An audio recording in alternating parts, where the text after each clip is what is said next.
প্রাথমিকভাবে অনুমান করা হচ্ছে যে এই কাজটা কারা করতে পারে সেই ব্যাপারে আমাদের কিছু প্রাথমিক অনুমান আছে।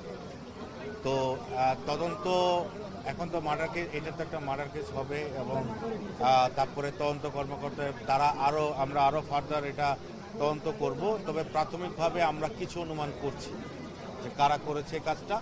তবে অ্যাজ ফর দ্য মোমেন্ট আমি যেটা বলবো সেটা হচ্ছে যে এরশাদুল্লাহ সাহেব আসলে এদের টার্গেট ছিলেন না। এরশাদুল্লাহ সাহেব এদের টার্গেট ছিলেন না। টার্গেট যে ছিল সে মারা গিয়েছে, সরোয়ার বাবলাই টার্গেট ছিল। কারণ আমরা যেটা শুনলাম যে এর মৃত্যু নিশ্চিত করেছে তারা গুলি করে, এবং এইটা সরোয়ার বাবলার এলাকা ছিল যেখানে ঘটনাটা ঘটেছে। মসজিদে নামাজ পড়েছে সে, এরশাদুল্লাহ সাহেব ওখানে নামাজ পড়েছে। তো মসজিদ থেকে বেরোনোর পরে একটা দোকানে ঢোকার পরে ঘটনাটা ঘটছে, বাড়ি থেকে এসে এটা করছে। এটা ওই সরোয়ার বাবলার এলাকা ছিল। তো সরোয়ার বাবলার ক্রিমিনাল রেকর্ড ছিল, তারও ক্রিমিনাল হিস্ট্রি ছিল, আর যারা করেছে তাদের এরা প্রতিপক্ষ ছিল। তো ধারণা করা হচ্ছে যে মূল টার্গেট ছিল সরোয়ার বাবলা। এখানে এরশাদুল্লাহ সাহেব টার্গেট ছিলেন না, স্ট্রে বুলেট ওনার গায়ে লেগেছে।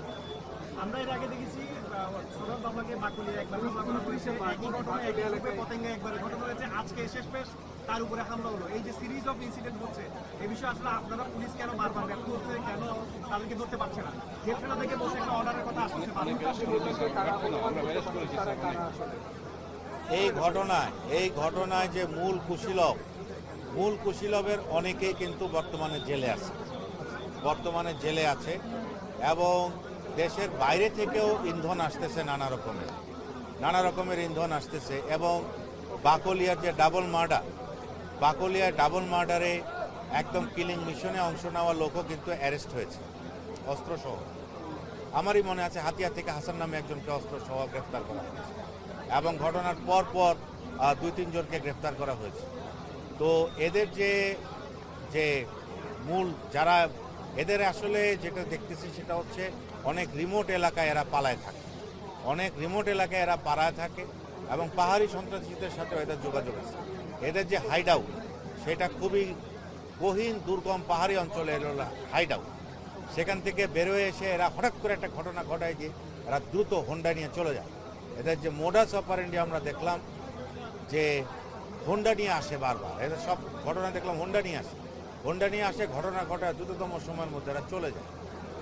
এবং যে সমস্ত এলাকায় বললাম হাইড আউটগুলো অত্যন্ত রিমোট, সেখানে আমি সহ রেড করেছি, সেখানে গিয়া আসলে এদেরকে খুঁজে পাওয়া এটা খুব দুরূহ ব্যাপার।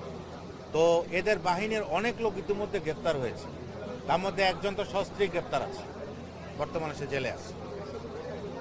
জি ভালো, আহত একজন নিহত একজন সরোয়ার বাবলা, আর আহত একজন, আর এরশাদুল্লাহ সাহেব সহ 3 জন।